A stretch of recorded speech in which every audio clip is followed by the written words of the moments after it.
Hey guys, welcome to the last episode of the second season of the UX Clinic. We're really excited. We have a lot of information and UX recommendations for our case study today called SocialCentiv, a very interesting app.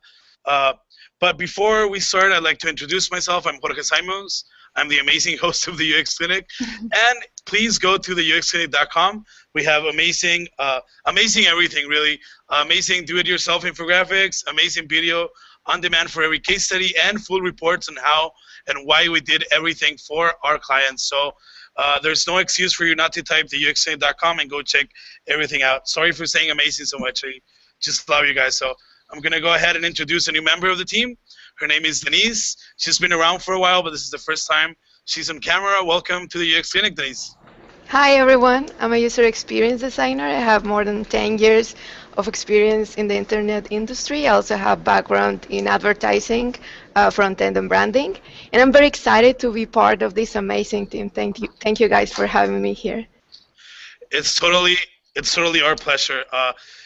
Miguel and Diana, who are part also of the team, have been working their butt off doing case study by themselves, so now Denise have come to save the day.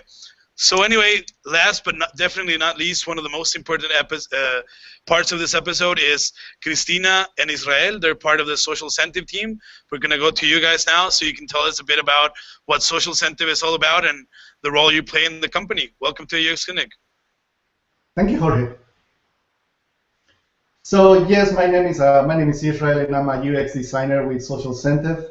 I've been working with the company for the past 2 years as a front-end developer, and then slowly making the transition into the UX team.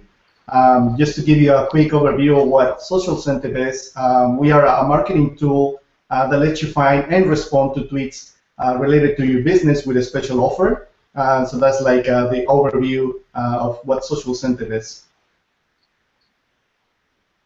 How about you, Christina?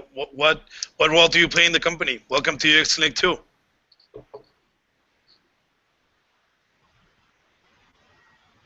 I think she's frozen. Oh, okay. Well, we'll say hi to her after a while then. But I can talk. Okay. She's back. Hello. Oh, hi. Hi. I am Christina, and I am a UX designer and content specialist, so I just write a lot of the copy that's on the website. I manage the information architectures and just do the content strategy for anything you see on our site. So you're the mastermind behind everything. Yeah. Welcome to UX Clinic then. We're going to kick it off by asking our traditional question, which is asking our design team why they chose this specific design method for SocialCentiv. So carry on, guys. Thank you, Jorge, for the great introduction, and thank you, Israel and Christina, to be here today.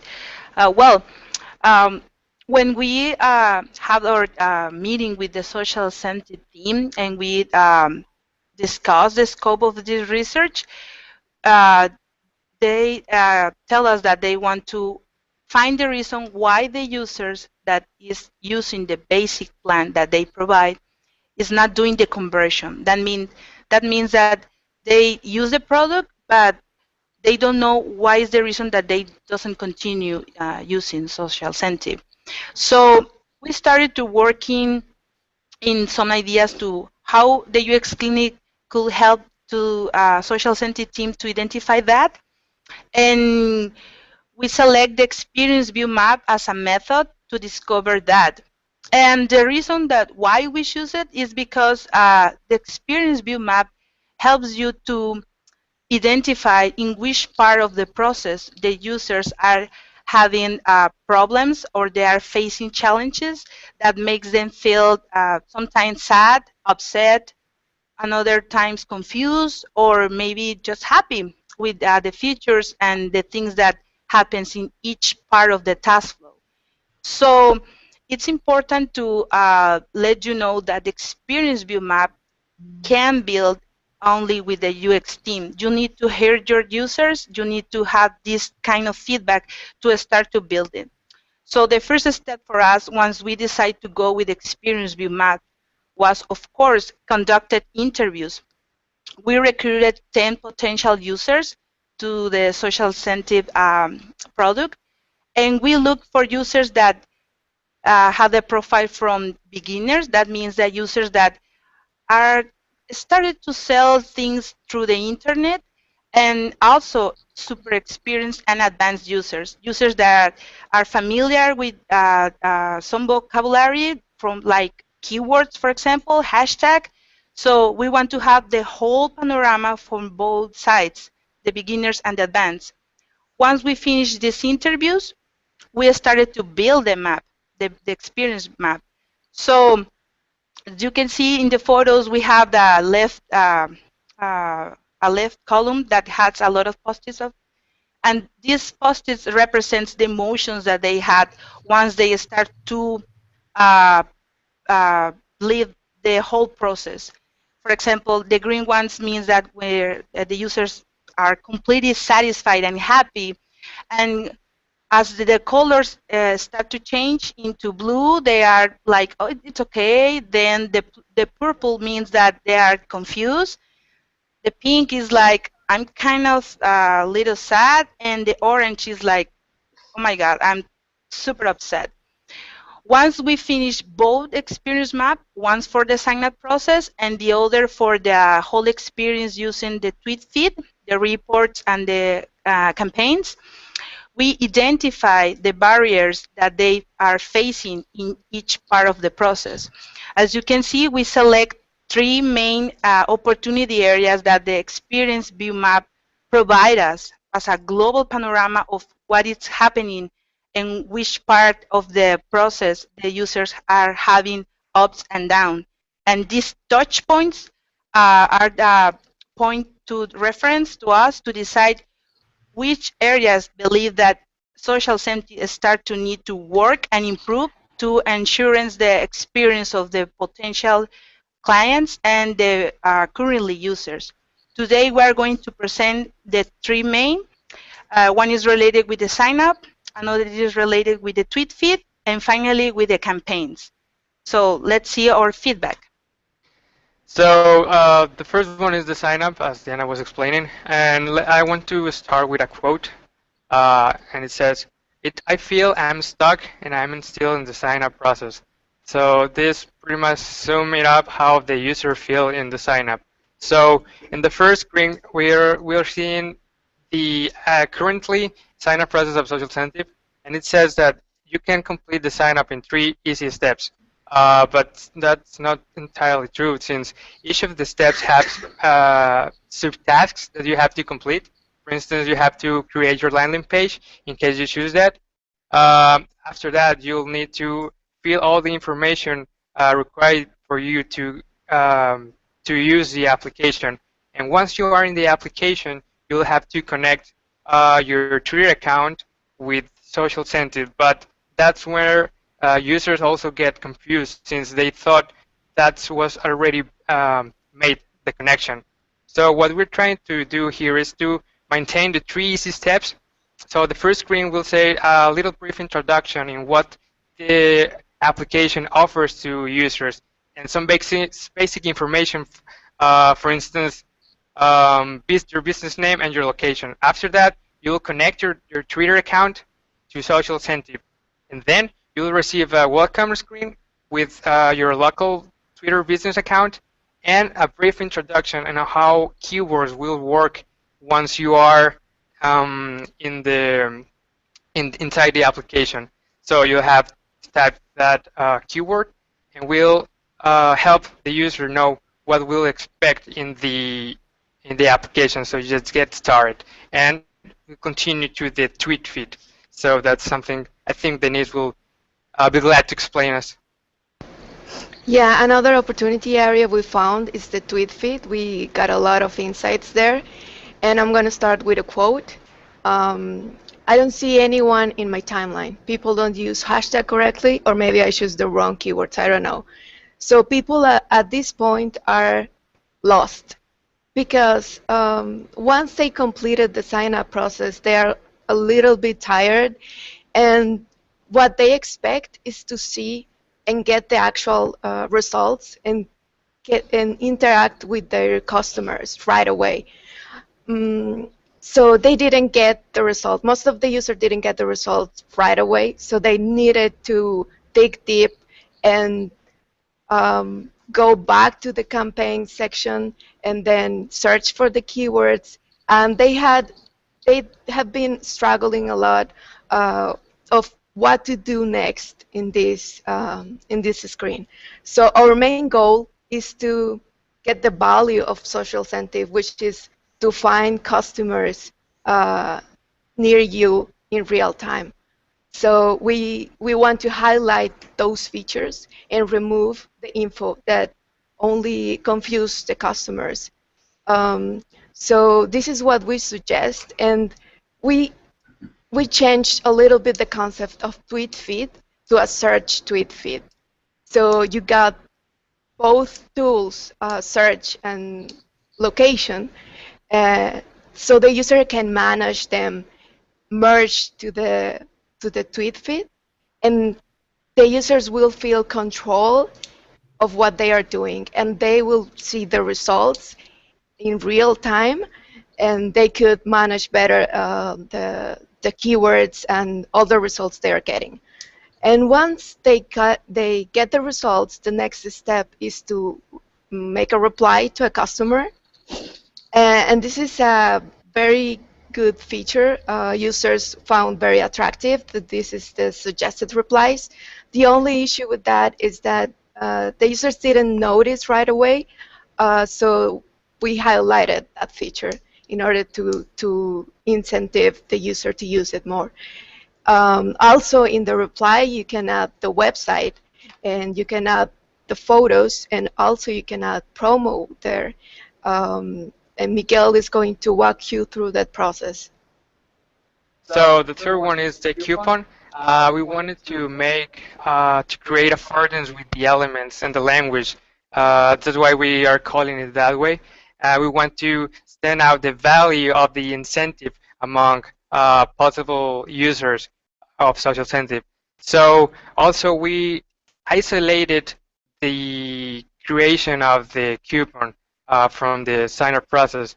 So you will have when you will create your first coupon with the first time you want to make a reply. So you'll have the option to add a promo, and that will where you will have a prompt field where your creation you will create your coupon. So Twitter will pull all your information, for instance, the profile photo, the cover one too, and we'll have fillable fields that will help the user know that they need to fill that information, since the way it was before, it was displayed as a plain image. So users struggle a little bit with that. So another thing that we're adding here is to create a preview to the coupon, so you'll know exactly what you are changing. And if you don't like something, you just go back and see the change for yourself. And after that, you just create it and send your coupon to the possible customer. Yeah, something important here in the coupon in promos is that users are not ready to decide at the beginning of the sign-up process if they want to create a coupon, because they don't know the value of that. But once they are ready to use the tool, and they know the power of the SocialCentiv in the tweet feed with the keywords and the search with the geolocation, they are ready to understand the value of the create an offer and a promo. So if we remove this this task from the sign up and let them to decide when they want to create the coupon, this feature will help to increase the conversion, because something that happens during our tests and during our interviews is that some users select go with the website, and once they started to discover the magic of SocialCentiv, they decide to, hey, I want to create a coupon, but they couldn't, because this is something that they have to decide in the sign-up process. So in that way, users are able to create the coupon and promote wherever they want, wherever when they are ready. So before we take a leap into the takeouts, which is the final part of our feedback and recommendations, I would like to sum it up just saying that I think SocialCentiv is a very robust app when it comes to features for the users, and where a team has done is reduce the task flow of signing up, creating a very personalized tweet feed featuring some sort of tweet search at the same time, and at the end allowing the users to customize their own coupons so they can actually respond in real time. So then it's an easy task to actually go find, the user can go find the customers and just type an immediate promo and send them to them with no further barriers, right? So yeah, and and also it's an easy way for them to do the search for the tweets, because it's like if you are going to, I don't know, write something and you have to take your pen into I don't know, into your desk, and then open again and look for the pen and write again and look for the pen, and so it's a lot of steps. So we are simplified that and put all the necessary elements into the same page to help the users to perform what they are doing with SocialCentiv and find right away the value of the product. So now it's time. Can I announce it like something very special, since it's the last episode of the season? So this is my favorite part of the episode. It's now time for our famous UX Clinic takeaways. Yeah. Take it away, guys. Yeah, and the first one is minimize the number of steps, as Miguel said in the sign-up process. The less steps, the easier to use. So we want the users to feel in control and to feel an accomplishment in every step of the process. Yeah, let the users feel that they are accomplished small tasks and win little victories to continue using your product. That helps to the users to encourage and embrace the products. So this is an important takeaway. The second, it's related with the feedback.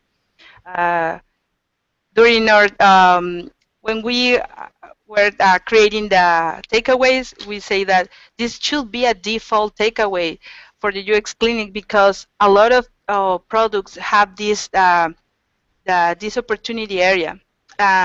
Sometimes we create amazing products, but we forgot to let the user know what is happening. So this takeaway is related with that.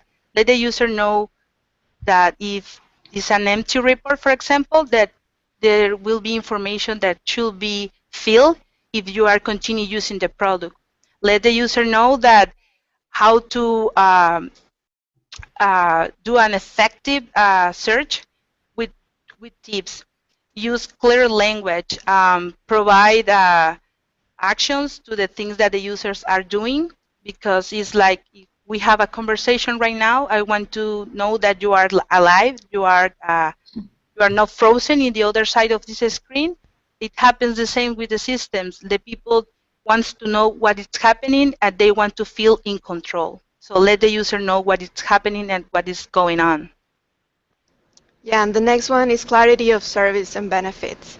This is more of a marketing side, but we want the users know the value of SocialCentiv and the features they got. So say it's Twitter only, say it's geolocated, say it's with specific keywords at the time, and that you can create a coupon there. So users know the actual return of investment they are doing by buying your product. Yeah, and the fourth takeaway is related with the live support and the help.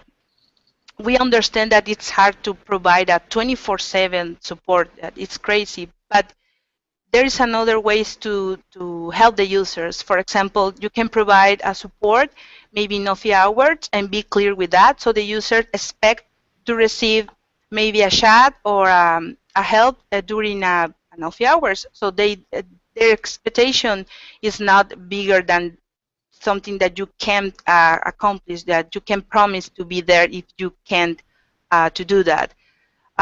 Another way to help the users is providing frequently asked questions. During our test, users express confusion and they look for this section, but they couldn't find it.